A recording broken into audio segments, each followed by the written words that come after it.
Hello friends, welcome to my new blog. तर आजचा blog आहे माहेरी आणि आता वाजलेत रात्रीचे 10। तर आज काय मी जास्त ब्लॉग घेतलेलं नाही आहे, तर भेटूया आपण उद्या सकाळी।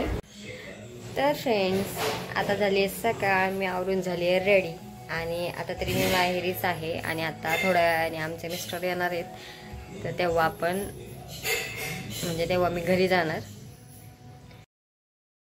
तर मग फ्रेंड्स, तुम्ही बघू शकता इथं माझी मम्मी मला फराळ देते दिवाळीचा, कारण मी माघारी निघालीत माझ्या घरी।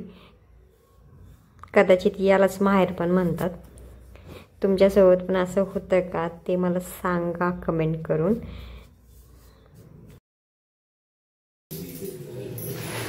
तर चला फ्रेंड्स, आता भेटूया घरी गेल्यावर। चला आतासाठी। तर फ्रेंड्स, घरी आल्यानंतर मी थोडा वेळ घरातली कामं आवरली, त्याच्यानंतर मी मस्त फ्रेश झाले आणि आम्ही निघालो इस्कॉन टेम्पलला, जिथे की मला दर्शन घ्यायला जायचं होतं। आणि हे दर्शन अचानकच घडले, कारण की आम्ही चाललो होतो एका ठिकाणी, पण रस्त्यात इस्कॉन टेम्पल लागलं, तर मला म्हटलं चला दर्शन पण घेऊया। आभाळ कसलं भारी वाटतंय, तुम्ही बघू शकता किती छान वातावरण झालं होतं आणि किती भारी वाटत होतं। काल रात्रीच पाऊस पडला होता भरपूर। आणि हे आहे प्रवेशद्वार इस्कॉन टेम्पलचं। हे पहिलं नव्हतं प्रवेशद्वार, हे आता नवीन बनलंय। आणि हे पाहू शकता तुम्ही इस्कॉन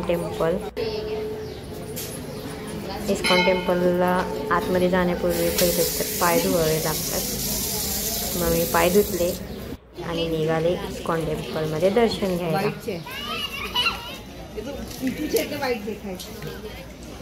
तर ऑफ डे आहे तरी पण गर्दी बघा तुम्ही पाहू शकता।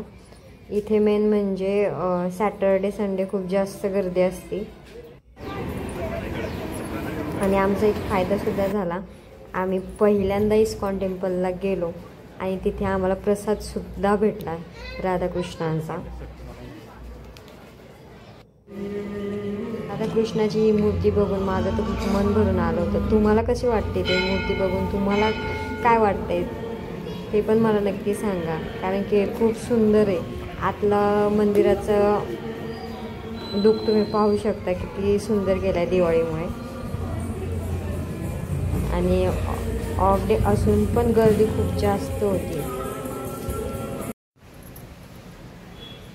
तर फ्रेंड्स, आत्ता आपण आहोत इस्कॉन टेम्पलच्या बाहेर। इथे फोटो व्हिडिओज घेण्यास मनाई आहे, तरी मी घेते गपचूपमध्ये फक्त तुमच्यासाठी।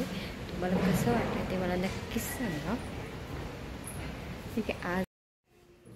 तर आतमध्ये राधाकृष्णाचं दर्शन घेऊन झाल्यावर आम्ही आलो बाहेर मंदिरातला प्रदक्षिणा घेण्यासाठी। तर हा आहे मागचा भाग मंदिराच्या, आणि मागच्या भागावरून जो व्ह्यू येतोय ना फ्रेंड्स, तो तुम्ही एकदा पाहाच आणि कसा वाटतोय तो मला नक्की सांगा। त्यानंतर हा पूर्ण प्रदक्षिणा मार्ग आहे आणि व्ह्यू खूपच छान आहे, तुम्ही पण नक्की एकदा विजिट करा।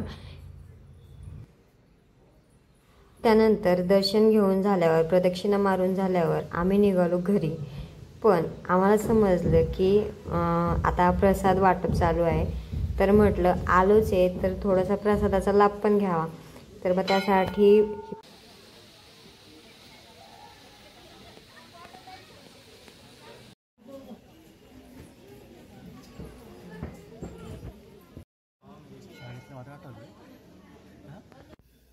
चला तर मग फ्रेंड्स, अशा पद्धतीने हा व्लॉग इथेच कंप्लीट होतो। व्हिडिओ कसा वाटला ते मला कमेंट करून नक्कीच सांगा। आवडला असेल तर लाईक करा, शेअर करा आणि प्लीज सबस्क्राईब करायला विसरू नका। Bye bye.